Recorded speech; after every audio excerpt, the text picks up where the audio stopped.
Liked that closing, didn't you? But they just won't let us eat and go. And I was ready. I'm full. I'm ready to go.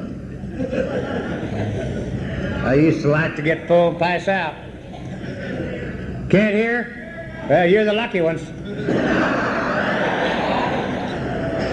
It's just the way we were. Hell, God tried to take care of us. We didn't have sense enough to do anything about it. Just didn't like it the way it was. I'd like to thank Mike and Martha and Barbara that didn't have sense enough to invite me. And it's been a great conference. You really did a great job.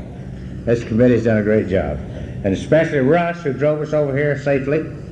Little trouble rains here occasionally, right? And then Randy drove us around. And Don, I'm going to thank you ahead of time. Going to take us back. Really have enjoyed it. I remember now when I was back to Oregon, I saw that one T-shirt that said, "I know it's summer because the rain's warm."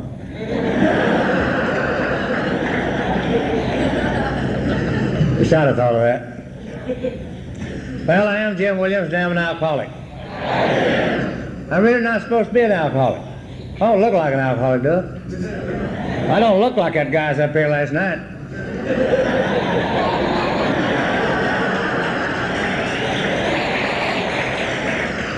I'm glad he 12-stepped us. That was a fine talk he made.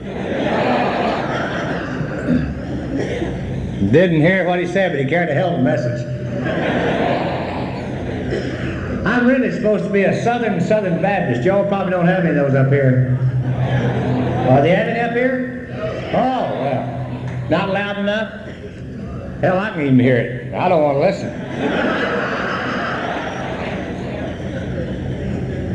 Well, I was raised in this little old Southern Baptist church. You know about Southern Baptists? They're the ones that prays for the Catholics. The Catholics drink, you know. Episcopalians, they just got tired of being Catholics. Presbyterians, they knew it was going to happen. And the Methodists, they just didn't like water. I really like to have been a Lutheran. They believe in doing everything just a little bit.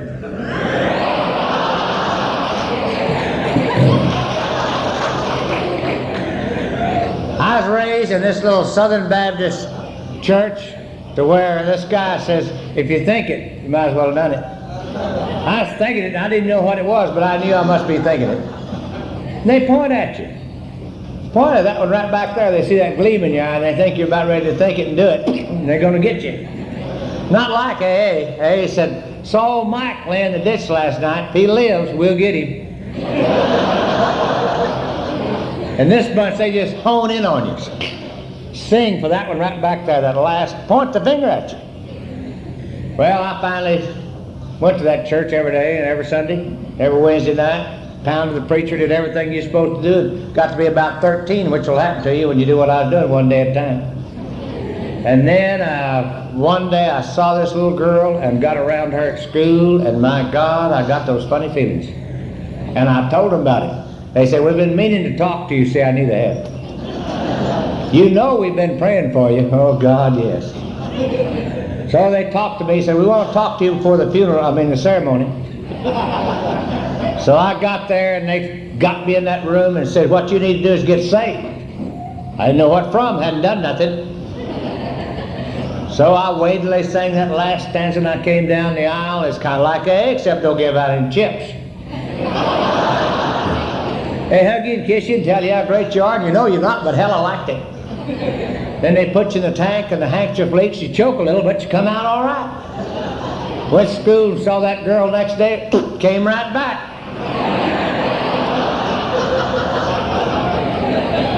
Said, well, we're going to have to do it again. Didn't take. They said, no, you just don't do it. Well, they didn't know, I didn't know how to don't do anything. I didn't know how to don't do anything. I said, how do you don't do it? Don't think about it. I said, I wonder why I didn't think about that. And I thought, well, it's only 2 o'clock in the afternoon. I'll just go ahead and think about the rest of the day. Then tomorrow when I get up, I'll never think about it again. Got up the next day, I thought about it more, never thought about it before in my life. I had no idea that I'm the kind of guy, when I start not to think about something, I'm going to think about it all the time.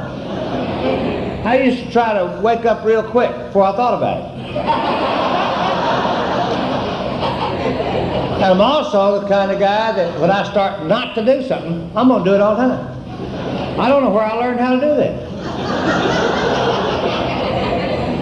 Finally got out of high school. I had to go to summer school to get out of high school. I don't think I was just dumb, I was just busy.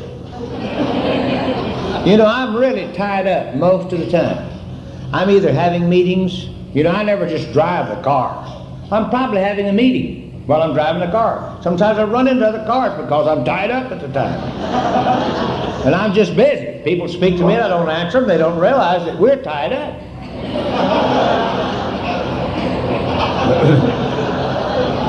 It's because we don't look tied up.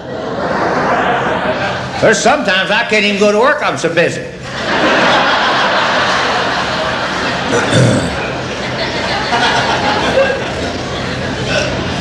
Finally, I lived in a dry county. That means we don't believe in it, sell it, or have anything to do with anybody that does drink it. And 30 miles away was this little old town. I finally got out of high school, and this guy and I on Saturday afternoon, we slipped over there and opened that door of that honky-tonk, and my God, there was that deacon with a warm girl in one hand and a cold beer in the other. I said, my God, let's get out of here. He'll tell Jesus on us. And we didn't even get to do it. You know, if you get caught before you do it, you ought to give it up.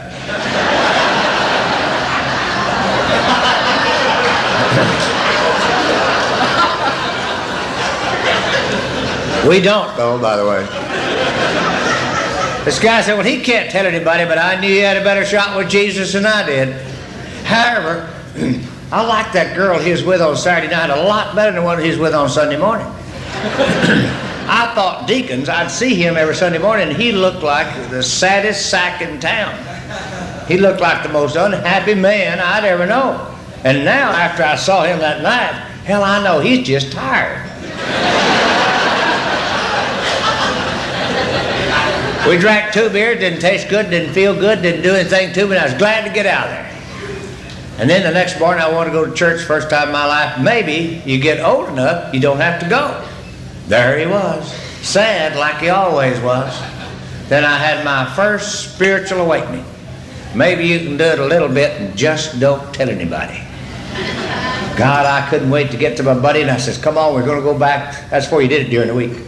Run back next Saturday, went over there and opened the door. There's a big town, had 2 joints with the other joint, and there wasn't a deacon in there I knew. We did everything but commit adultery. I'd have done that, but I didn't know anything about it. And you know how we are, we get tied up. Think about it all day, then have a drink, get busy. And if we do, we don't know whether we did or not. And you can't call back and say, we do anything last night? Hell, you might have, and it's fine. I didn't know that I'm getting ready to live a life if I don't know. I knew how to drink, didn't even know I knew how. He used to drink 1 beer right after the other, just kept drinking. I got this feeling where I couldn't feel it all. Learned how to dance. You can't dance. Baptists not supposed to dance. And we danced, fell down on the dance floor and broke my nose. Did it 5 times after learning how to do it. Blacked out just like I was supposed to. Waked up the next morning, threw up just like I knew what I was doing. This guy called and said, how you feel? I said, God, I feel horrible. He said, oh, but you had a great time. I said, oh, well. Then I knew how to have a good time. Just go out and get drunk, black out, and wake up the next morning, throw up, and you know he had a good time. Didn't have any idea you drank it any other way. I thought people who didn't drink like I drank didn't drink. I thought people who played with it and put it in the ice and did all that stuff with it, they just didn't drink. I thought when you drank, when you went to have a beer, you closed the joint. And if you moved to bourbon, you got home early. And that's the only way I thought you did it. I didn't think you drank it any other way. I thought drinking was drinking. Had no idea you drank it any other way. Well, after I got out of high school, I was over at this town one day and I was getting ready to get drunk, and I was already, didn't fit in anywhere. I'd try to go with people, and I'd go places I didn't even want to go, just so maybe they'd like me. They never liked me enough. Couldn't get a boyfriend to like me enough, couldn't get a girlfriend to like me enough.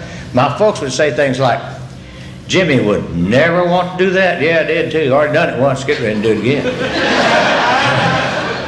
They'd say, Jimmy wants to do that. No, he didn't either. Everything I wanted to do, they didn't want me to do it. They knew I didn't want to do that. I wanted to do it. And I was just the opposite. I was walking by this post office, and there's a little sign out there that said, we need you. And they did. I just walked right in there, and they had my form. After all I had to do was put my name in it. They said, have you ever been to California? No. Like to go? Yeah. Hell, I hadn't been but 30 miles away from town. And they said, well, we're going tomorrow. I said, I'll go right home. Tell my folks I'm leaving, get my stuff, and be right back.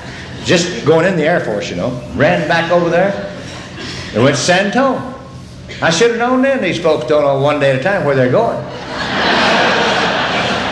And it was a funny bunch. They get up in the middle of the night, make their bed real quick. Somebody's coming. Never did.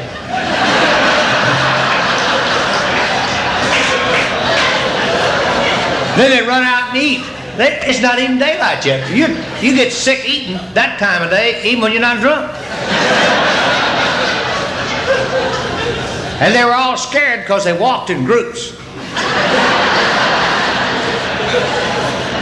And whoever ran our group decided we ought to go to China, but he didn't tell us where he was going. He said it's a secret trip. Nobody gets to know. It's a surprise. We went to China by boat. I'm in the Air Force, you know. I think the Marines ran the boat, and they flew the Navy over.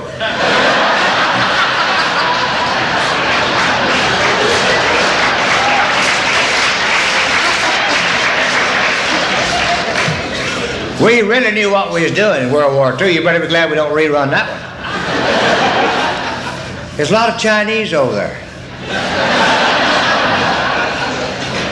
They really don't have a hell lot over there, but Chinese. They have a few trees and a couple of hills and a little rice, but they mainly just have Chinese. They're good at it, and they just raise Chinese. They don't.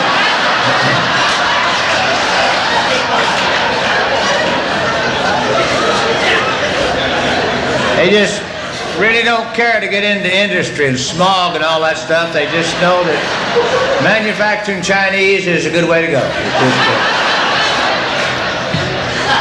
They lose some, but they're making so damn many it doesn't make any difference.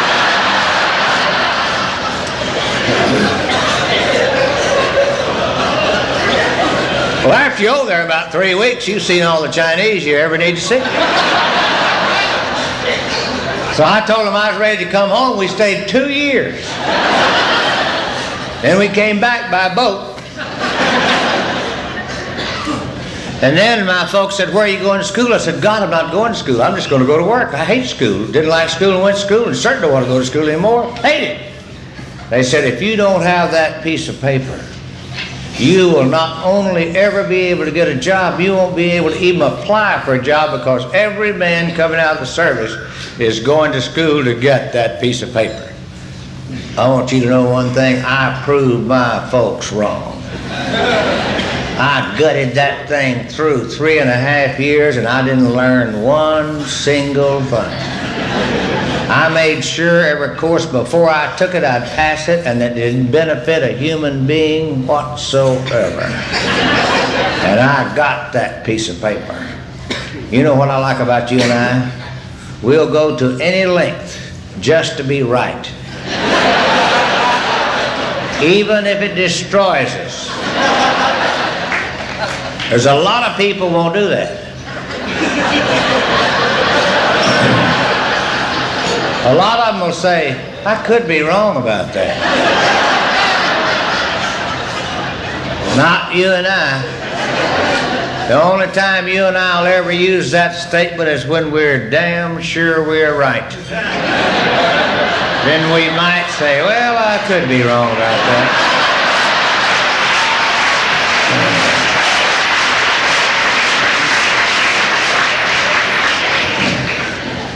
I was having some minor difficulties with women. If you put 10 pretty girls up there, I'll get the sick one every time.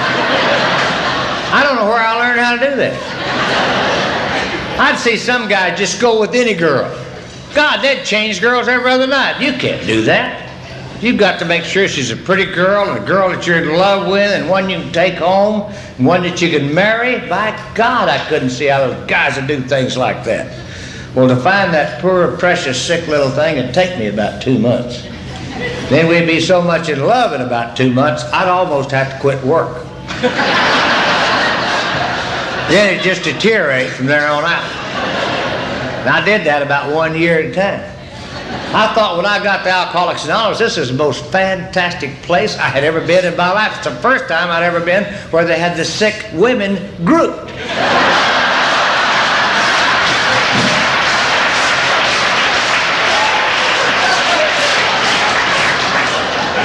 And I liked both kinds. I liked the ones that got sick doing it and the ones that got sick watching the others do it. Finally, I don't know why that the Lord assigned us to make sure that all businesses ran properly. But for some reason, it's our deal. God just chose us to do it. And you notice that where I worked, I'd always have to tell them what to do with me, what they weren't doing with me, how much they should pay me, and what position I should have, and what they're doing wrong. And if you tell them that one day at a time, they'll get rid of you. Took me a long time to notice I was always the one that was leading. And besides that, every place where I work, they want you to come to work on Mondays.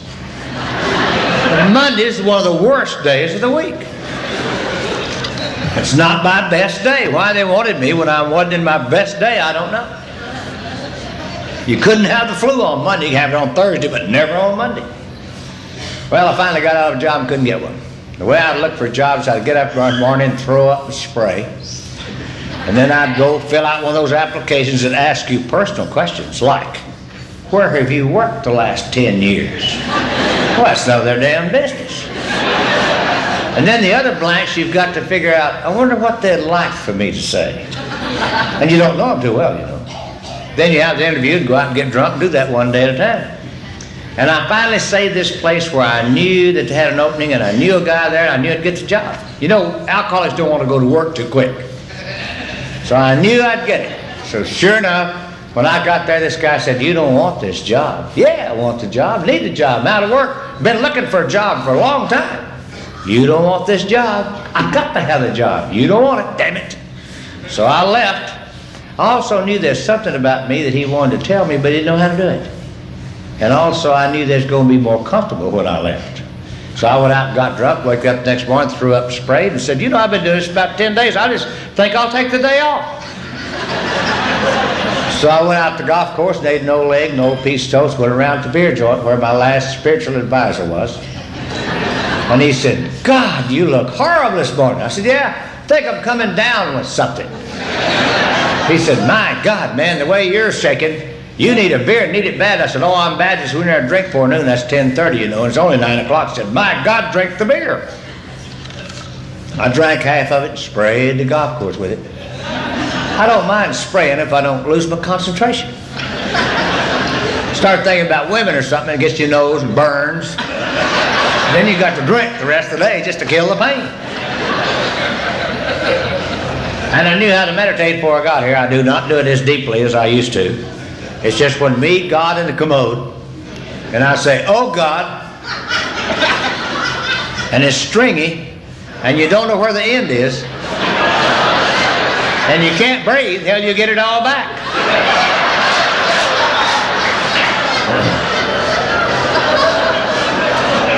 So you never know whether you're leaving or staying.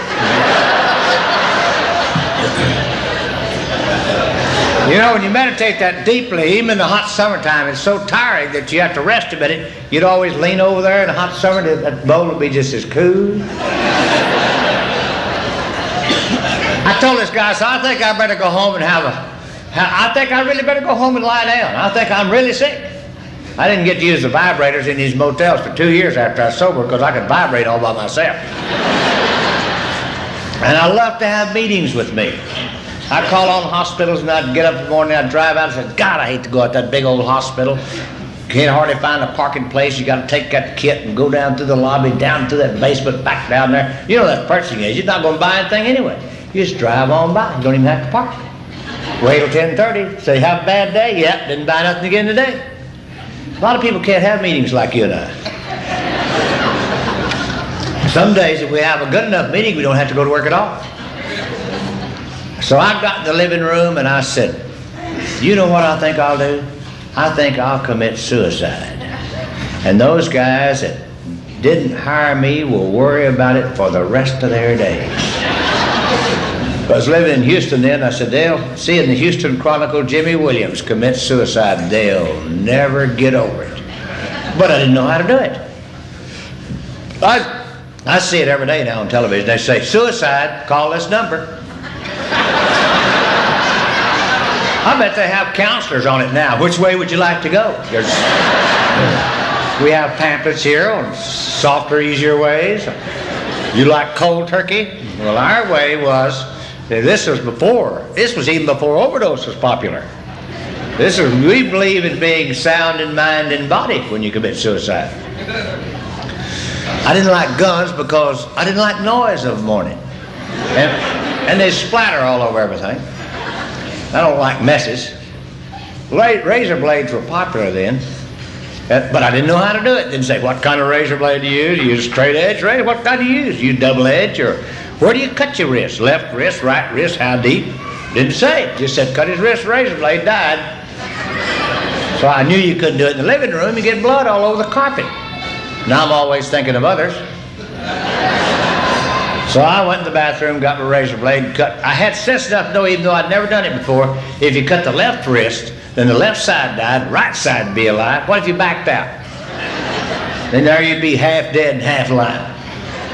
So I cut both wrists so I could bleed down evenly. And I'm just sitting there listening to the drip, and the phone rang.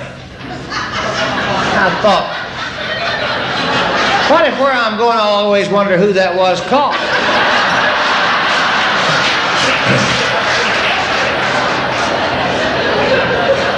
That'd be enough to run you crazy. So I put a Band-Aid on my wrist right quick. Answered the phone. It was the police. You know how they are. They were trained by ministers, but I've never talked to a policeman yet. Didn't have a personality change. They say, come go along with me at 3 o'clock in the morning. I'll say, my God, man, I'm supposed to be home at 7 o'clock. I can't go. I have got to go home. It's 3 in the morning right now. Then they say, get in the car. I said, listen, I am not going. Then they really go nuts. You have to pacify them, go along with them.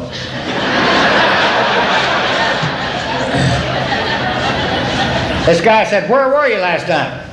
I said, I was right here. And he said, no, you wasn't. I said, how do you know? And he said, we was there, then I didn't want to talk to him anymore. I'd already learned, don't ever talk to anybody who knows more about where you've been than you do. He said, well, I said, what do you want me to do? He said, well, you can either come down here or we'll come out there and get you. I said, I'll be right there. And he said, if I were you, I'd pick up an attorney on the way. And I said, that'll take me an extra 30 minutes, but wait for me, but I'll be there. God, I love to live with me. I can live a week in a half a day. I've got up, thrown up, gone out to the golf course, threw up breakfast, had a beer, had 2 big meetings, committed suicide, and it's only 11 o'clock. And now I've got to call another meeting.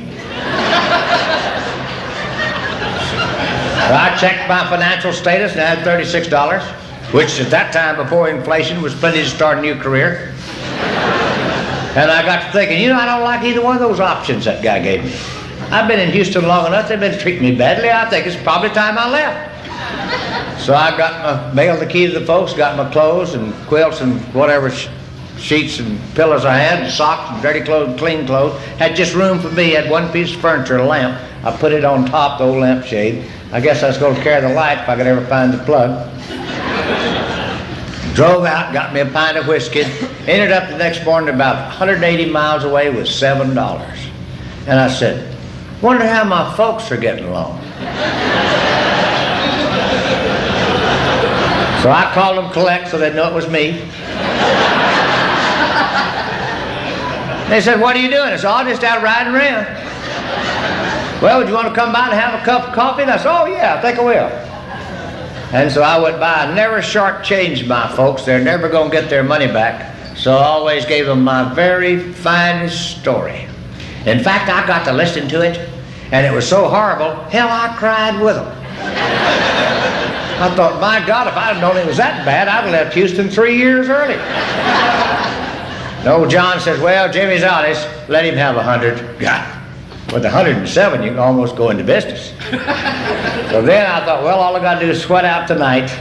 Tomorrow, I'll be okay.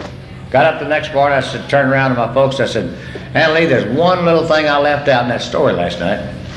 I have been drinking some. And I want you to know it was just because I was going through all that trouble, and that I decided last night that I shall never drink again as long as I live, and you'll never have to worry about me ever being under-financed again. My folks look at me just like a blank wall. When I got in AA, I went back up there, I said, do you remember that time? She said, which one? And I said, she finally said, well, I think I remember. I turned around to John and said, what do you think? And he said, he's 33. He'll never live till he's 35. So I got that card. I thought, there's no use. I wonder where I ought to go. You know, you don't know. When you're rich, you don't have to go to work right off. So I thought I'd take a little vacation, and I didn't know where to go. I remembered I got a guy a job in the Rio Grande Valley of Texas. Now, we're on one end. That's the other end. That's the end. They finished the United States down there. They got a creek. They changed countries and everything. This is as far down as you can go. You can't get in lower. If you want to hit your bottle, this is an excellent place to hit it. That's as far down as it goes. Doesn't go any further. So I got down there and I moved into one of these beautiful downtown hotels. Had to leave my car across the street, and every morning I'd get up, come down the elevator, go across the street, get shorts, socks, shirt, go back up. Never took my clothes up because I'm leaving every day. Got a job down there after about 3 weeks. And for some reason, when I'd get a new job, I could go in there and work 7 days a week and just get drunk and not drunk till I could get up into my place. And sometimes they had to get rid of a guy because he was in my place. That happened there, and I explained it to them on a daily basis. They finally fired him, and I got my place. I'm over one afternoon. I've been there almost 8 months. And I was just too tired to go get drunk. I had to rest a minute.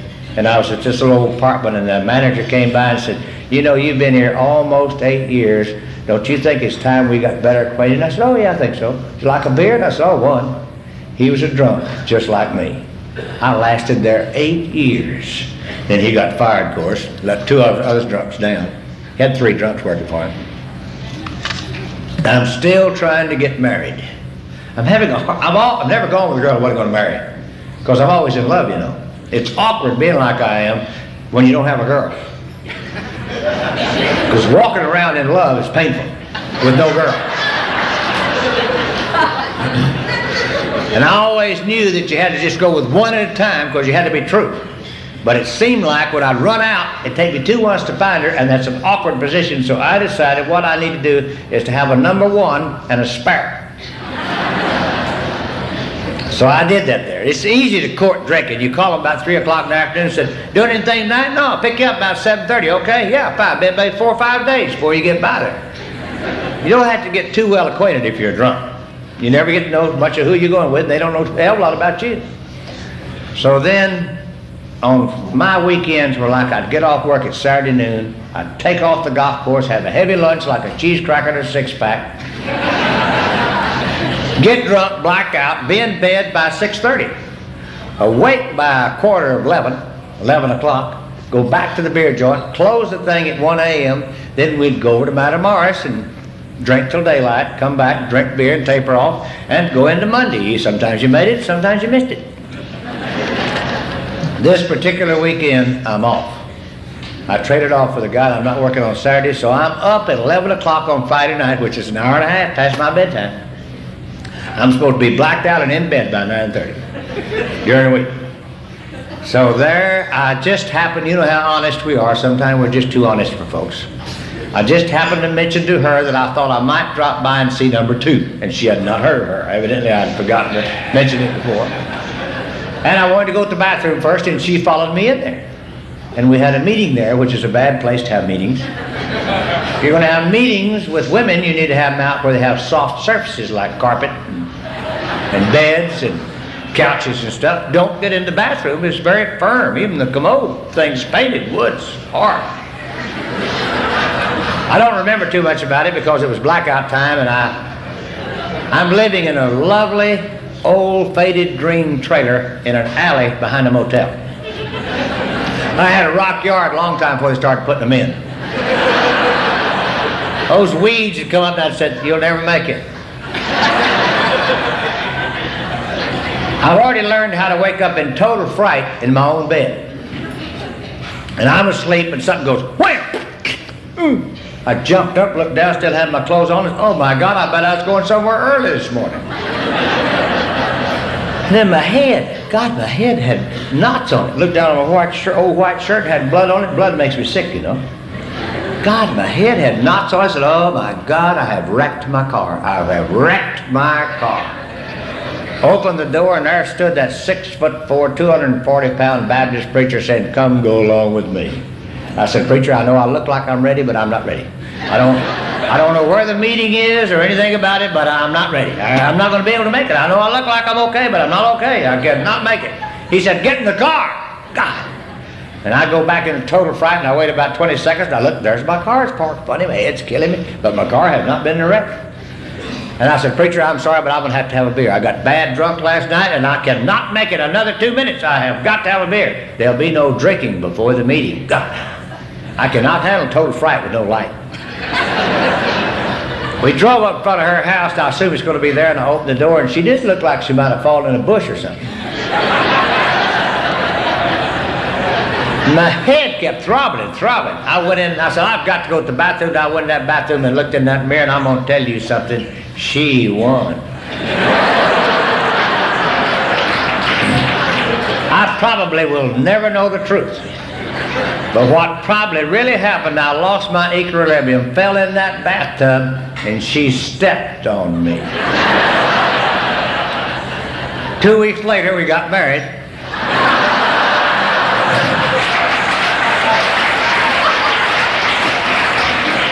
We got married in the First Baptist Church, so it worked. And there'd be no drinking for the funeral ceremony.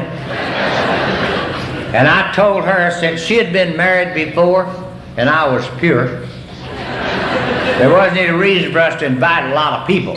And at 11 o'clock, I'm up on Friday night again. I'm going to be off. And I start calling everybody I know. And the next morning, my beer distributor friend met me at the door and said, "You know what time you called me? 3:45 this morning. We're not here to see you get married. We're here because we don't believe it. And the longest bet on your marriage is 3 weeks." But I showed him. I hung it in there for 8 years. But my life changed. I had no idea how nice it was to get up and throw up in peace. I was always going to quit smoking because it made me gag in the morning. So I'd grab those cigarettes and grab that coffee and go in that bathroom, lock that door, and she's telling me what I am through that door. Then I've got to get upset, go make the living, go out and get drunk, come home and tell her what she was, and we did that one day at a time. I said, "Preacher, this thing is not working." He said, "You know what's wrong with you? You're missing the beauty of life." I said, "Yeah." He said, "Did you know the fruit trees were in bloom?" I said, "No." He said, "What you need to do is go home and get your wife and get in the car and drive up the valley, smell the aroma, and look at the blossoms." I said, "Yeah." I ran and jumped in the car, went home, opened the door, and said, "Get in the car!" He said, "What for?" I said, "We're going to go look at the blossoms." She said, "The blossoms?" I said, "Yeah, we're missing the whole damn thing."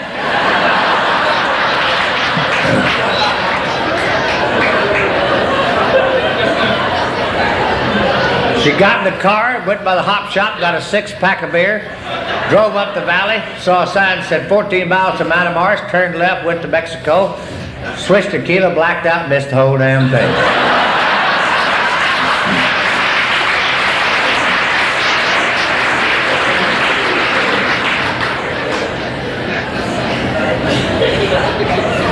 Lost that job. Took me 2 months to get one, and finally a guy who managed a drug company hired me. We'd been drunk together many, many times. And he hired me and took him about 6 weeks to send me to Fort Stockton, Texas. Now that's a different part of Texas. They got a lot of little trees out there about that high. In fact, you can see California on a clear day. And I'm supposed to call on drugstores and hold this pad like this and write. And you can't do that moving. You just can't do it. And that pharmacist looked at me and he said, God, man, you look like you're going to fly apart. I said, any minute. He said, well, take some of these. This is for Valium. Understand, Valium's both eyes crossed and you walk straight. This was just Librium, which is nothing, the little two-tone green and black and two-tone green stuff. Always tickled me, a pharmacist would say, Jim, I'm a little short, 10 milligrams, 25, okay, yeah, I'd be fine. They're the same size, you know. I took 2 of those things, nothing happened. I waited 15, 20 seconds. Nothing burned, nothing felt good, nothing juggled around, nothing moved around. I thought, hell, there's nothing to do this stuff at all. So I took 3 more. And my knees just went, huh. I said, God, I know how to weave, now I've got to learn new stance.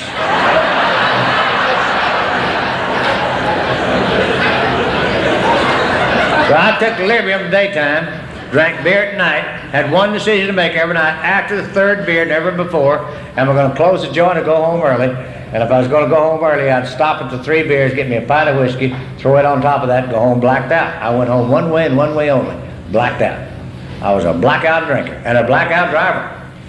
Ended up back in Houston. Some guy offered me a job, hadn't seen me in 15 years, and I took it. And, well, he recommended me, and the other company took me. And that was March 1st of 1965. And until the day before Christmas Eve, I was set up just right. My customers never saw me drunk. I'd always go to my place after I left them and get drunk no matter what we did. If I had one drink with them, I'd say, I've got to go do my thing.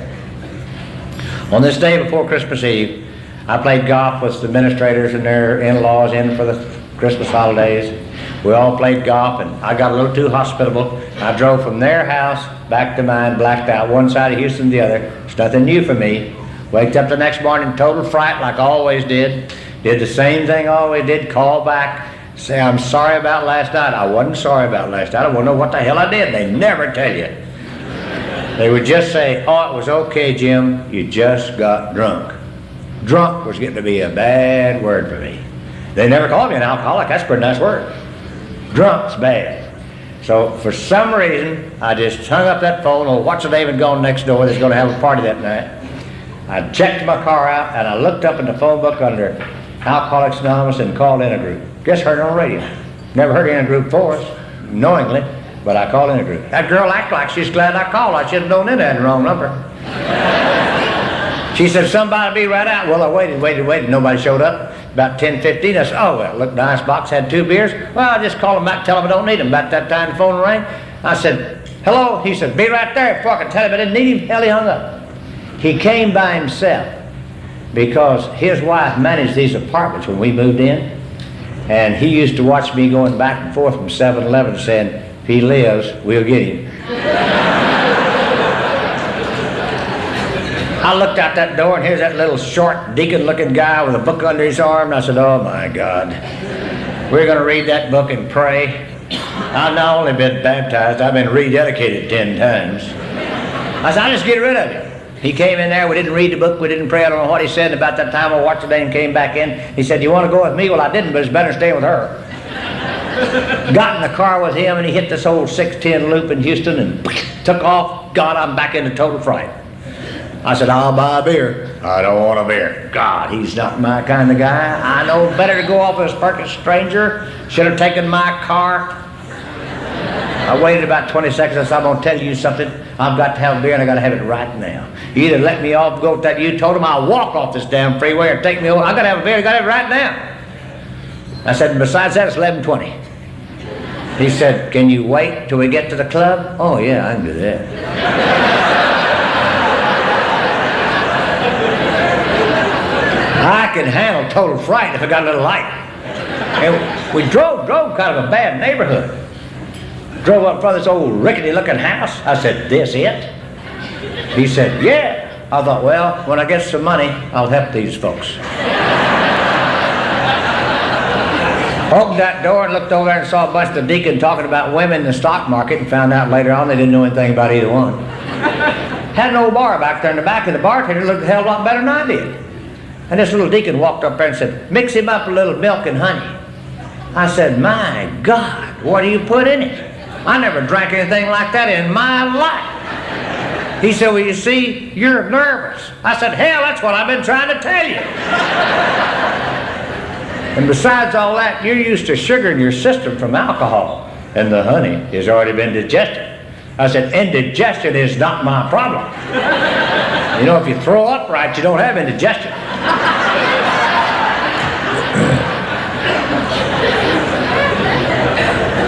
I drank half of it, and it curdled, came right back up. He said, don't worry about it, we have plenty. I thought, hell, I'm going to put on a show for these folks here. One of the smart ones said, walk all you want to. Hell, I didn't want to walk at all. They just sit there and laugh and talk, and you're walking back drinking that sweet stuff, and they look, got a new animal in here today, watch you going back and forth and back and forth. Drinking that sweet, sweet, sweet, sick, sweet taste. God, it got sicker and sweeter and sweeter and sicker. I hadn't had a piece of chocolate pie in 15 years. Finally, this guy said, let's go home. I said, yeah. He said, let me out a couple of blocks before I get to the apartment. I knew I had to slip in there and get in my car. That beer would not cut that. You have to get bourbon to cut that sweet taste. Said, don't drink anything. I'm going to pick you up in 45 minutes. I said, what for? We're going to a meeting. I said, where? Right back where we came from. I said, my God, we was there all day.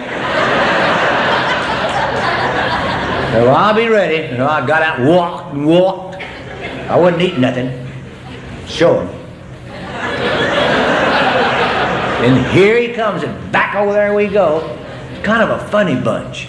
I saw a few of those girls and boys kind of kissing and kind of hugging each other, and the rest of them didn't look that too damn happy to be there either. And they said a funny little old prayer, and then some girl got up and talked a couple of hours. It says on 30 minutes, but I know it's long enough. They just laughed. What the damn thing funny? Some guy got up, talked an hour or two. They just laughed. God, this bunch is sick. This is a sick bunch. There's nothing funny going on, and they're dying laughing. Then they all got up and held hands and said the Lord's Prayer. My God, every one of them started talking all at the same time. The Holy Spirit just said, whoa. I said, my God, I wonder what he did. He didn't sing any songs, holding his hands and come down to the altar, didn't do nothing. I said, I'm going to keep my eyes open tomorrow night to see what he did. Then I saw the deal. Men and women getting together, running out there, jumping in those cars, and taking off. Then I knew the deal. After you're here a while, you get to go have a little drink over at those apartments and talk about this down there. We went night after night after night. Nobody invited us at all. I've got the only deacon no one can stand. I know it, I've got it, I've got it. One night it doesn't rain in Houston, it just floods, it just falls out there. And this phone rang and he said, pick you up in 30 minutes. I said, it's raining. Did you ever go drink what's raining? I'll be ready. And one weekend, what's her name, went back down to the valley to see if we had any friends left. So I just locked the door and pulled down all the shades and turned out all the lights, had nothing on but the TV set, the old phone, just ring, ring, ring, let it ring. Next morning he called and said, where were you last night? I said, I was right here watching television, enjoyed every damn minute of it, and I may do it again tonight. He said, well, you missed it. I said, what did I miss? He said, I don't know. I said, wasn't you there? He said, yeah, but I only heard what I was supposed to hear. We'll never know what it was you were supposed to hear.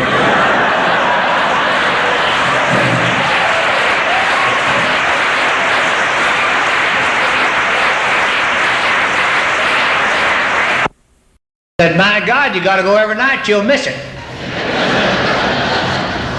Went 3 months, got drunk, 3 months, got drunk, 3 months, got drunk, and sobered up all by myself. And I figured out there's only one thing wrong with me. I'm really non-alcoholic. I'm really just always been under-financed. And if I could get properly financed, I could take care of the whole damn thing. So I knew, they said first things first, so I knew first thing I need to do is go back and resign. So I went back, and before I could tell him, evidently I'd called him one morning about 2:30, but you know what they are. They don't tell you the truth. They'll tell you anything they want to. Before I could resign, here he comes after me, straight up there, out loud, in front of other people, says, "Don't you ever call me again."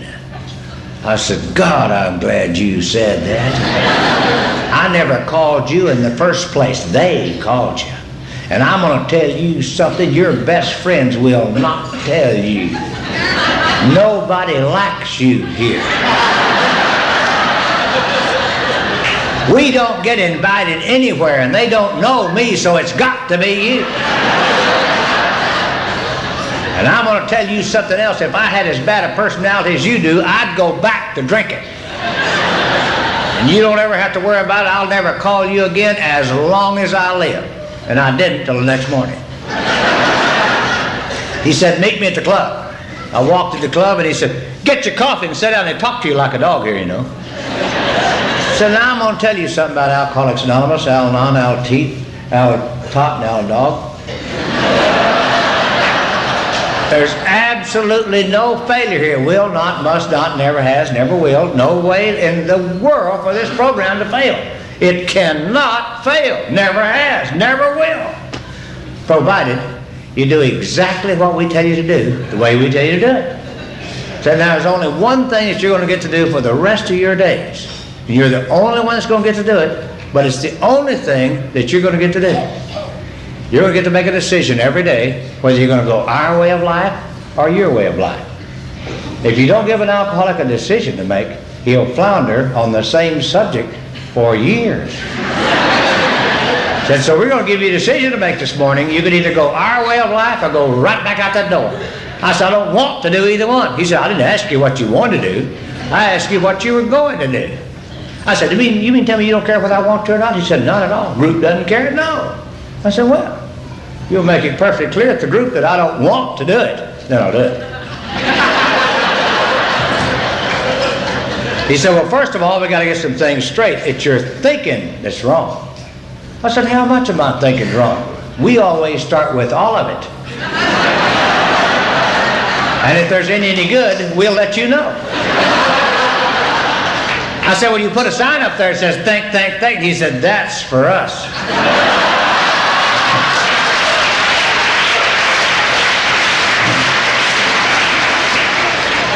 He says, "Now we're going to give you some things not to do and some things to do. Now the things we're going to give you not to do is going to change. The things you're going to give you to do, you'll just add to, then it's going to happen over there." I said, "What's going to happen over there?" "We don't know, but it always happens." I said, "I'm going to tell you something. I've listened to every living word you said, and I want you to know that I do not understand." He said, "And that's it, and don't you ever forget it."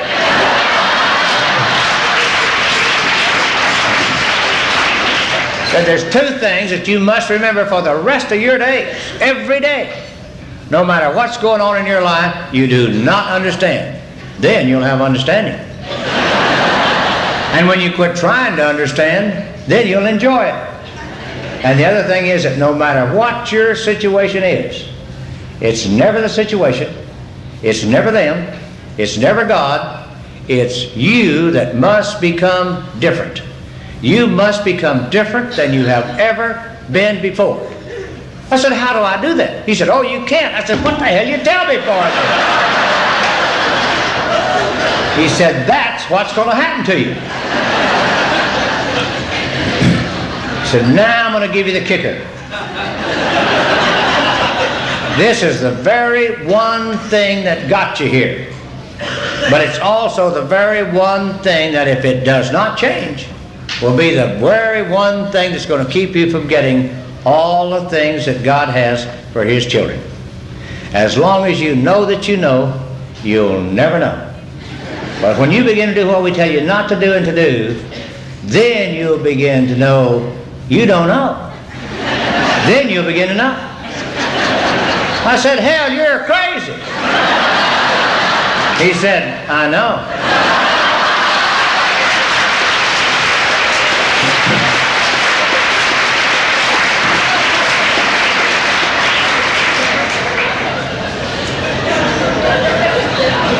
Since you don't know how to not drink or take a pill, we're going to learn how to not do something. And that's going to be the first thing we're going to learn how to not do.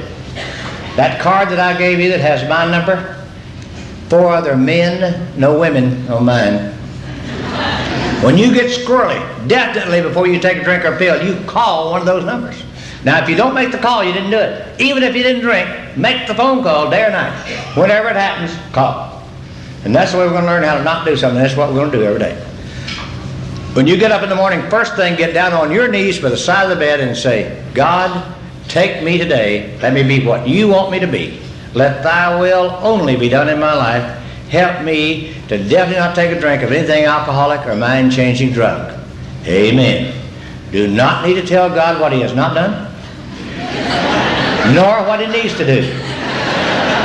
God's highly capable of handling that all by himself. And then call me before you go to the bathroom.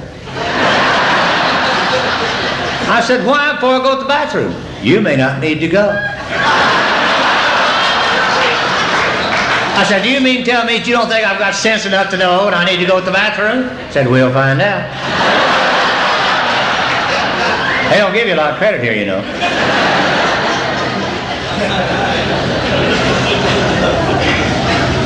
Before I got down on my knees, I said, God, you and I know that I've been praying to you all my life. And you and I know that he don't know. Hell, he's a Presbyterian. But we're going to do this thing just exactly like he tells us, so when we get through, we can tell him to take this deal and shove it. Got down on my knees and made sure when I got up that I needed to go to the bathroom. I picked up that phone call. He didn't even ask where I needed to go. And I said, go to the bathroom, meet me at the club. I made it to the club, and he said, now go to work. I said, I hate my job. He said, what's that got to do with it? I said, well, I hated it so much yesterday I couldn't go to work. He said, well, you don't know how. I said, how? He said, go get in the car. I said, oh, you write that down, you can catch it. And he said, and besides that prayer that you say every morning, invite God in today, and you may need to do that several times a day. I said, how do you do that? You say, God, I invite you in today. I said, oh. Put that with the other deal, you got it. So then I came back to the club, and you know how they are. Sit down and listen to us. Get your coffee out loud so everybody can hear the baby's back. Then out loud, go home. Back when you're almost comfortable, now it's time for you to go home, eat supper, and come back. Hell, I know to do that, by God. But they've got to tell you. And after the meeting, it says, now go home, get on your knees by the side of the bed, and thank God for the day. I said, I do not thank God for the day. It's been a miserable damn day. I hate you, I hate God, I hate everybody here, and I hate AA, I hate every damn thing there is, and I'm not going to go home and pray to God when I don't mean a damn word of it. I'm not going to be a hypocrite.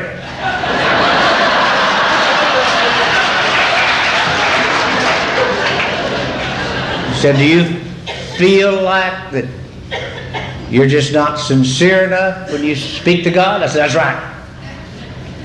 He said, that has absolutely nothing to do with it. It's only the action you're taking that you don't know you're taking that's going to make everything happen, that you don't know what's going to happen, because all the things that you know need to happen may not ever need to happen, because the things that are going to happen from the action you don't know you're taking. When that happens, the things you know that have to happen probably won't ever need to happen. Well, I understood that.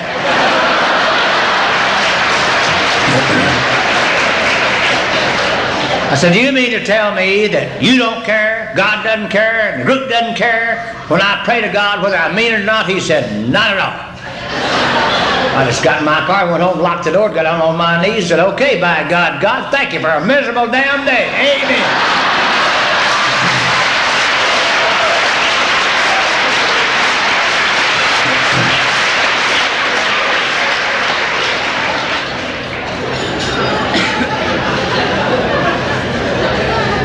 Hell, if he don't care and they don't care and God don't care, hell, I don't care. Did that for about 2 months. And I was hitting that old 610 loop in Houston one morning about 9:15, and this God whom I had never known as my friend moved into that car with me as my friend. And for the first time in my life, I knew something different. than I'd ever known it before. And I knew I would never need to take another drink of anything alcoholic or a mind-changing drug as long as I lived, unless I myself insisted upon it. And I knew it. God stayed with me all that day. I thought, man, the rest of my life's going to be just like this. About 3 o'clock that afternoon, I thought, man, I'm going to get me a tent and some tambourines. And I'm going to go save some souls. The big boys better look out, because Jimmy is coming. Couldn't wait for him to get back to that club, and he's 15 minutes late, and he walks through that door and said, "Get your coffee and sit down." The Baptist is taking over. They don't like it coming back, but he did it. And I told him what had happened. I was waiting for them to make me the leader.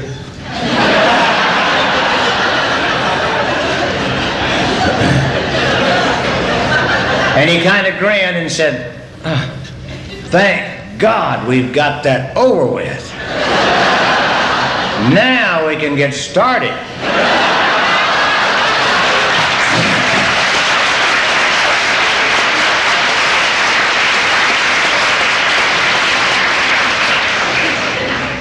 I said, "My God, that took a year. Some are sicker than others." It's time, huh? You know, I really am glad that you and I are going to get to know. God, I'd have hated to missed it. I really would have hated to missed it. See, I'm glad that I stayed with you long enough to know I know some things today. And I can't wait to know what I'm going to get to know now, since I know we're going to get to know. We'll never know enough, because enough won't be enough for us. Never has, never will, and I don't intend for it to ever be. Not going to change that. I don't want to be a little spiritual. I either want to be... However spiritual you and I become will not be enough, and I'm grateful for that, which means we'll be doing that for the rest of our days. But I'm glad you and I are going to get to know.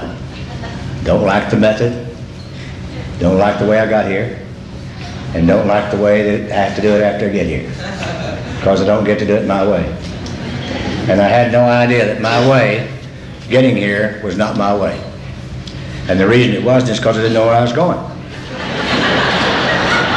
I don't know why we get so excited after we get here to think we need to know what we need to know. We didn't know where we was going when we was all doing all that stuff. Did you know the only thing you and I were doing before Alcoholics Anonymous, Al-Anon, Al-Team? We're doing one thing: becoming properly prepared to be what God wanted us to be. And that's all we were doing. I'm sorry, you thought you was out there having affairs, having guilty and getting children and falling in the commode and doing all that kind of crap and having car wrecks and going to jails. And the only thing you were doing was just being properly prepared to get to AA. That's all. It wasn't. They let you be mothers of some of the children.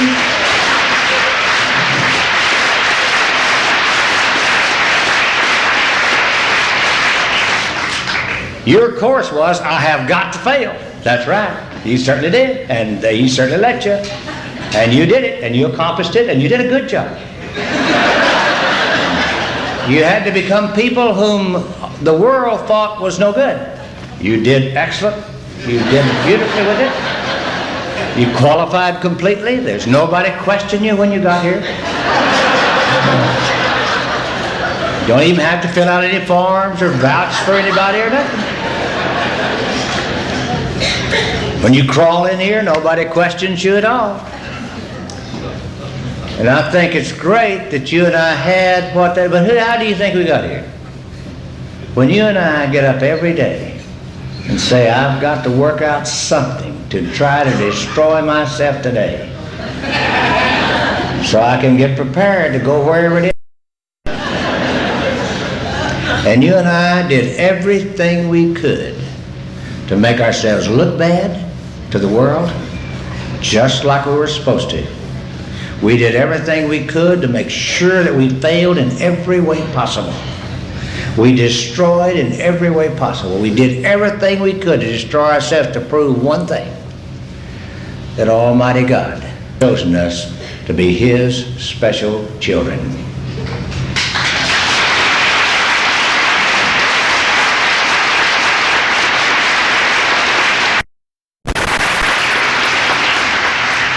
He had you and I in the palm of His hand, probably before we were born.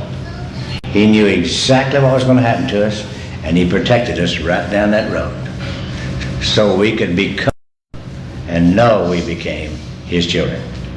And He chose us to be His. Don't know where you are today. Don't know where I am. But wherever you and I are, we're right on time.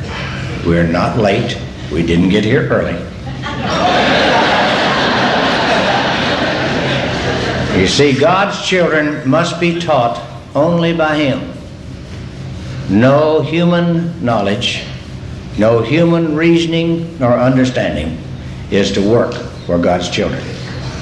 You see, the reason I know today, I didn't know till recently, the reason I didn't fit in is because God's children don't fit in this world and are not supposed to. You and I try to fit in a place we're not supposed to fit. God's children are to meet together, live in His kingdom, and be sent out in this world to do what He has assigned to be done. That's the reason we had to come from all walks of life. Because God has to have us. And 90% of the things that He sends us out to do, you and I'll never know what was done. Because if we did, you and I'd do it. We can't boast about it. And He says He doesn't want us to boast about it. We can't start our own churches. You don't have to worry about the public coming here. We're safe. You can leave the doors open. They're not coming.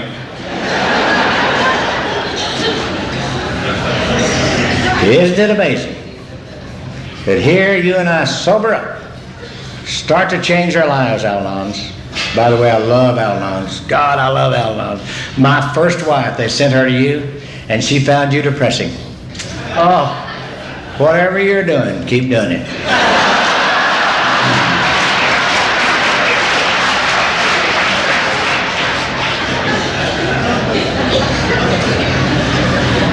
I need to be here long enough that I know that Almighty God loved me. And that's the thing that I didn't know. And that's the thing that I could not get filled.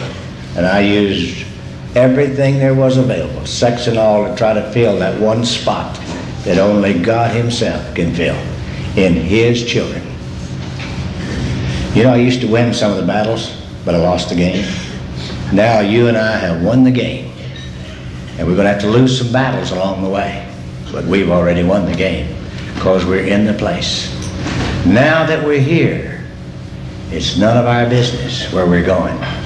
We didn't know where we were going when we got here, so it's none of our business where we're going after we get here.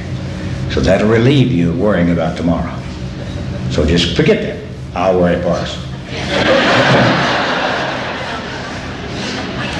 Isn't it amazing that we found it and didn't know what we was looking for?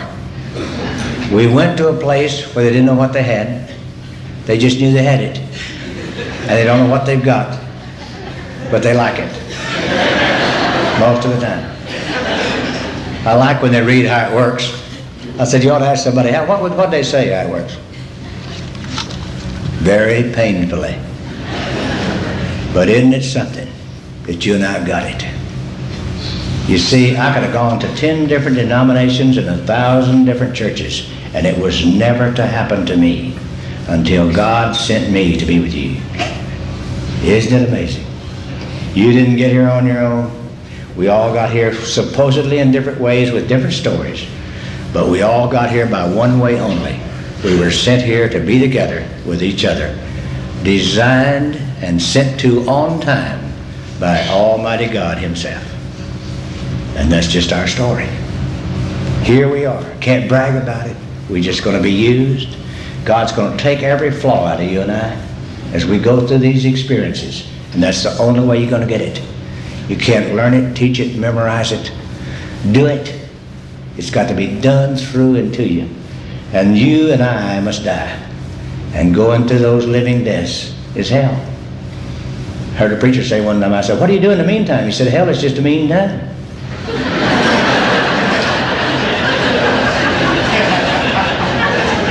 And thank God when I go through those things that I can't thank God during those times that I'm going through those lonesome periods that I think only myself is going through them.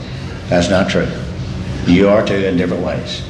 But once I get through those periods, in that experience, God can take another flaw out of me. And I can move into some new sweet stuff. And God can use me more, just like He's going to use each and every one of us. You see, my life and yours is totally, completely designed by Almighty God Himself. Nobody else. Nobody can teach you anything but God Himself. You can learn it only one way, through the experiences that God has set up for you and I. However they're created, I don't know. Whether we do it or they do it or who does it. But they're going to be necessary to do it. And we're going to walk through it. And you see, if anybody gives you an advice in Alcoholics Anonymous, it's not Alcoholics Anonymous. The only thing I want to know about you is, here's the simple truth. And let's just look at it, folks. You're insane, right? You know how you're being healed? By one insane person calling another. Now that won't sell.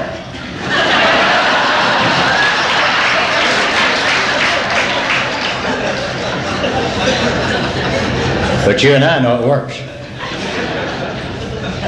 And that's true. See, when I call you, then you can hear what I can't hear that I'm telling you that you don't know about me. And you can tell me what for me not to do and to do, so I can find out what I need to do. And that way it works. So that's what I need to know. And thank God I stayed with you long enough. Thank God I stayed. You see, God's children have one power and one only. And we have the only power that only God's children have. And that power overcomes everything. And we can't use it. We can just let it be used in our life. And that's what we're going to do. Getting my will out of the way. And I have to go hit those walls and hit those brick walls for my will to be removed and His to take over. And as His takes over, and Jimmy dies a little bit more, as I die a little more, God becomes a little more in me. As He remakes me, then I become a little more to allow Him to be in me. And that's the way it's working. That's the way it's working with you. We had to die to get here. Now we have to die. Let God become everything He wants to be in you and I. And we've got that power. We're living in that power right now today. We lived in that power here. We live in it. We're in it. You're in it. This is it for you. And you were sent here by God Himself. Just like it has been here all weekend. And just like it is right now. Thank God I stayed here long enough to feel that God loving me and me loving Him. But the difference was you. It was you that I had to find. It was you that God had to send me to. So you would be here today with me, and I'd be with you. And He set it up. Thank God I stayed here long enough to feel that just like it is right now. When I can feel you loving me and me loving you. Thank you very much.